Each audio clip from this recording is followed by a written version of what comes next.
ಎದೆಯಾಳದಿಂದ ಹಾಡಾಗಿ ಬಂತು ಆನಂದದಿಂದ ನೂರೊಂದು ನೆನಪು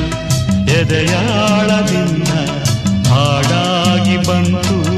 ಆನಂದದಿಂದ ಸಿಂಧೂರವಿಂದು ನಗಲಮ್ಮ ಎಂದು ಎಂದೆಂದು ಇರಲಮ್ಮ ಈ ದಿವ್ಯ ಬಂದ ನೂರೊಂದು ನೆನಪು ಎದೆಯಾಳದಿಂದ ಹಾಡಾಗಿ ಬಂತು